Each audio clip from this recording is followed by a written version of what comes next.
rero uko twabibonye no kuvuga ngo wewe uwo mujama twari twipoweshereje kwirigara carabona kademu ijyambere akikabona acatera yagahonokeye rero ibintu vyagiye kumukomerana inyuma yaho yamaze no kugasaba urukundo aca yisanga kumbe kame yibaza ngo numukobwa asanzwe casanga karafisa yandi ma esprit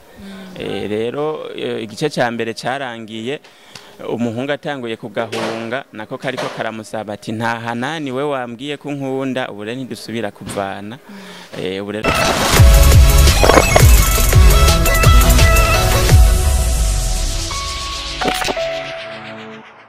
abakunzi ba Bishop TV ndabaramutse cyane bivanye naho muherereye sinzi kari mwiriwe canke mwaramutse bivanye n'igihugu murimwo haba muri Australia, Amerika, Zambia, Kenya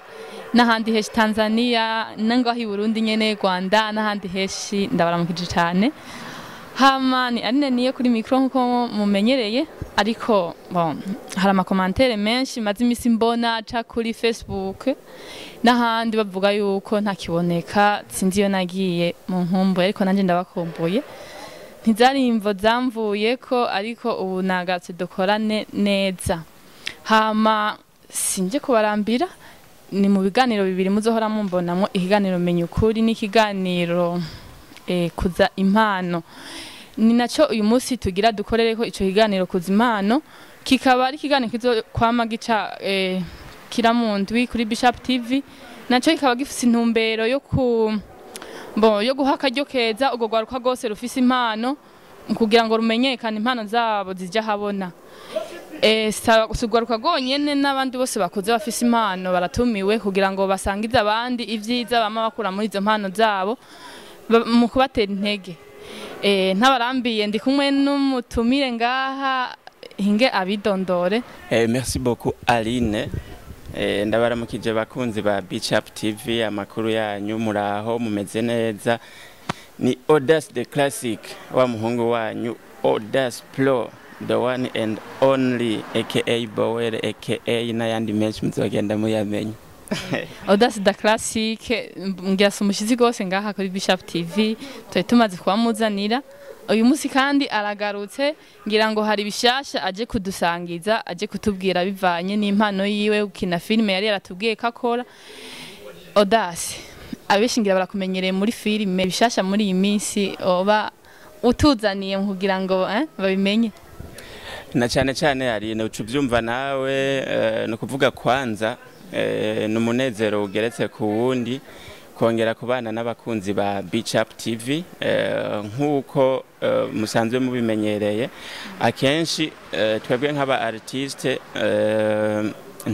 ntitugenzwa n'amajambo tugenzwa ahanini n'ibikorwa rero nkuko uza wamaze kubibabwira ndibaza basanzwe bamenyereye ndi umukinyi wa filme zica kuri Gold Africa TV uyu munsi rero icandengukanye ngaha ni gusubira kuyaga ibi bikorwa byacu nyene dusanzwe dukora bya filme abo bavyibuka twaherukanye igihe twariko turayaga kuri filme long metrage twari twabahereje bakunze cyane yitwa umukenyezi ubu rero tubazaniye ibindi bishasha bidasanzwe nyuma yaho twaravuze tuti ntitugiye kwicara cyo gituma twabandanije dukora twabazaniye iyindi filme iri kirabikora ni filme court metrage twayise Diamond short movie part 2 iparti ya kabiri sigura ko hari igice ca mbere cari catanguye twizere ko bakibonye bazotubwira hariya mu makomantere iyo rero iyo parti ya kabiri ahanini niyo naje tuyage ko kugira ngo batubwire uko bariko barayakira batarayibona banyarukire kuri Gold Africa TV bayirabe bagire sabone n'amakomantere menshi tubone ko turiko turatamba tutirorera kubera ko ni film imeze neza cyane mbega ni filme yitwa gute navyo yuko yitwa Diamond short movie part 2 gice ca kabiri Diamond short movie mbega kubera iki muyumviye kuyiha iryo titre rya Diamond short movie hoba hari inyigisho itanga iyo film inyigisho justement exactement que itegerezwa kubitanga inyigisho ucuvyumva ahanini amafilme dukora tuba dufise intumbero yo gutanga inyigisho. Ahanini ni umusore yari ari kumwe n'abandi mwirigara nyene tu bisanzwe bipoweshereje, hama acashikirwa na vya bindi dukunda kwita ngo kuroba. Kuroba urabizi? Kuroba nziko ari kuroba nimba ari ifi cyangwa kuroba mu mazi dimo. Oya, ntabwo ari kuroba mu mazi cette fois ndiko ndavuga. I'm just talking about kuroba muri irya sanse bavuga ngo umuhungu yarovye aba yabonye nk'akademu akagahona. Canke yacaguye. Umva izo ni zamvugo z'abubu ngo yarovye ngo yagize gute aba yashimye ni bimwe bakera bavuga ngo kubengukwa. None tugerageje kuraba wavuze ko ari umusore yagiye kuroba ariko kuroba gucagura ubwo bazokubakana sinzi, hama asanga yacaguye umukobwa w'idayimoni niko nabivuga, afise ama esprit. None mwijambo rimwe ni yihe mpanuro iyo filme yaje gutanga ku muntu wese ayiraba? Okay, no kuvuga icyumvikana mu majambo make. Impanuro novuga yuko twashatse gutanga cyangwa yaje gutanga iyi filme twise Dayimoni, caba igice ca mbere n'igice ca kabiri byose biri condense tukabishira hamwe. Kuvuga twashatse kwerekana yuko mu rukundo hariho ikintu cyo kwevita, ibintu vy'ibishobisho, ibintu vyo kubona umuntu kuri first contact mubonanye ijya mbere ngo wana ngo namukunze ugatera byose wagiriye ko nukugenda buke ingazi ku yindi step by step, hanyuma ukamenya mbega uyu muntu ko ubwa mbere naba namubonye ego nkaba interesse. Nivyo bavuga mu gifaransa ngo ce sont les premières impressions qui comptent. Wa mukunzi ijya mbere mugabo ko mukunze tera izindi ntambwe umenye mbega uyu muntu ni muntu ki, afise caractère zihe, nigiki cotuma vy'ukuri y'amaso yaba interesse no kumubona bijana. Rero cette fois n'imyitwarire yiwe, hama tugashobora kuba twoshemina hamwe tugafatanya urugendo. Mubikora gute kugira ngo umuntu uzubona acitse igikoko mu mwanya muto? Okay, nibaza ko ico kirashobora kuba ari n'ikibazo wosanga kwanza baburi ijisho ry'abandi, kubera abamenyesha makuru nimwe mutuma vya bibazo abandi batariko bararonka aho babibariza babironkera inyishu. Hariho n'abandi bashobora kuba bariko baribaza ikibazo nk'ico. Rero turafise gukora filme tukayikora nyene mu buryo busanzwe, hama tumaze gukora hari n'ikintu bita montage. Rumva rero tugeze muri partie ya montage naho hariho utundi tuntu abazi vya production baca babibona, novuga nk'uturungo nyene ugenda urongeramwo ntazo have hagira abantu muzohura n'ijya nkumi basha ngo muce mwibaza ngo ni dayimoni nyene. Aya twari ko turakina n'umuntu asanzwe mu buzima busanzwe, nimwamubona ntimuzokwiruke. Urumva bibaza tujya mukobwa bagaca kure bibaza ngo ni dayimoni basha ni montage murabyumva. N'umuntu ndibuka igice ca mbere tugikora twararonse ama feedback ngo dusubiriye kugira turunaje yandi mafilme ngo ngo wa mukobwa ngo kaka dayimoni oya sivyo. Urumva ni nkuko no musi nshobora gukina nubatse, ejo nkakina ndumusore, hirya yejo